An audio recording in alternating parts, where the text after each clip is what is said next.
introduction at Loans Canada. Sure. Scott Satov, I'm the CEO of Loans Canada. Thank you so much. So could you explain to me the idea behind interest rates, how they work, and how essentially they're supposed to protect our economy?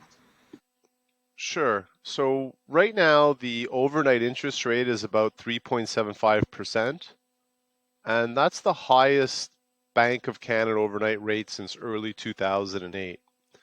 And interest rates are usually raised in order to combat inflation by increasing the cost of borrowing to slow down consumer spending. And it usually takes a couple years to slow down the economy. So, if in layman's term, the economy gets heated up because everyone's making a lot of money, they're doing a lot of spending, and then prices keep going up, and then that's called inflation. And then when it becomes out of control, the government implements different procedures like raising interest rates to try to hold down the inflation and get things get the economy into a normal cycle so that everyone could prosper. Thank you so much. And how does inflation affect housing prices specifically? Sure. Well, there's two ways. In one hand, when there's inflation, it does increase the value of the real estate that you're holding.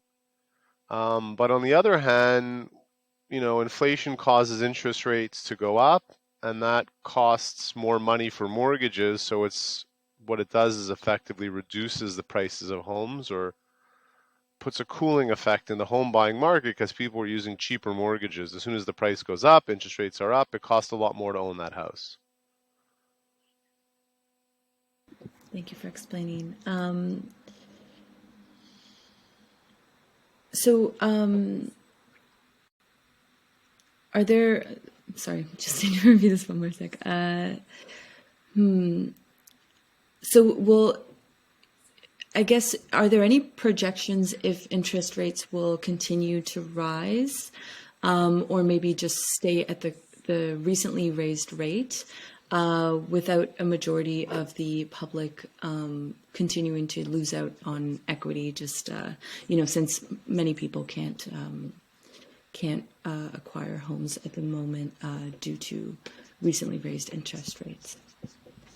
Right. So interest rates have been going up like crazy this year. That was on the biggest move.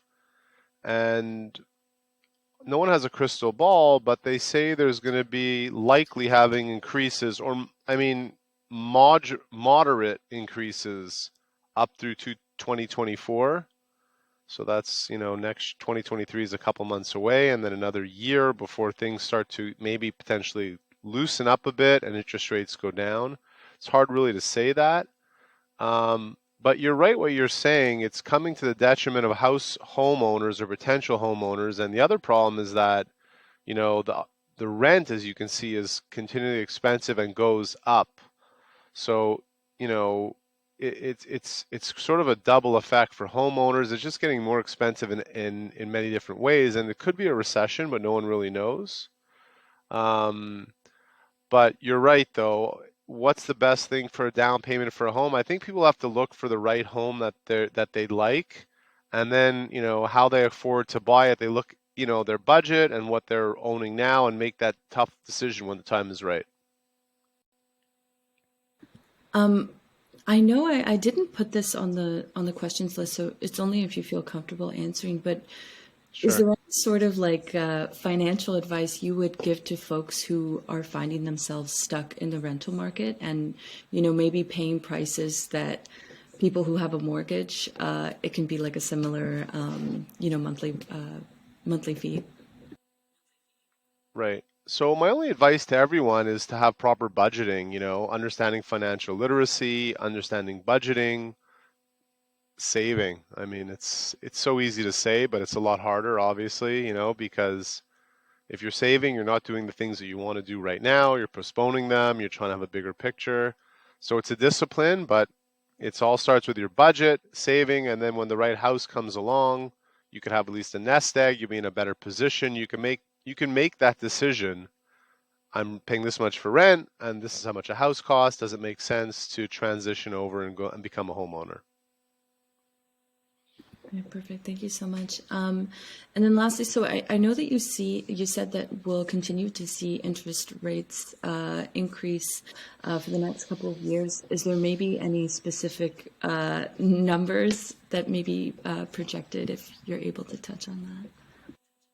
I'm not really sure. I know that it's been such a crazy rise this year because inflation was rampant and they really had to make tough decisions and really go, make these huge rate increases that continue. But I think the worst is behind us and they might go up, they might stabilize, but I don't think there's going to be huge half point moves every, couple months.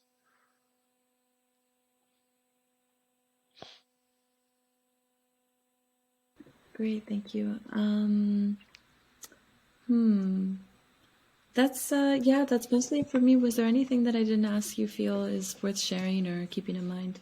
Well, we appreciate the interview. Loans Canada, our company, is a loan comparison site, and we offer a lot of financial literacy tips, budgeting tips. Now we have a free credit score, so you can come on our site. Maybe you're not sure if your credit is good. You could get your free credit score. You could see what trades and receivables you have, and it's another budgeting tool. So, and also read about how to stay in good financial shape.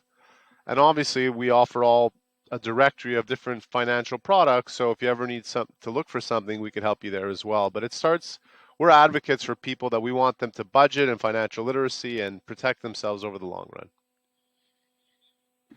Perfect. Thank you so much for your time, Scott. Thank you so much. Have a Such a nice day.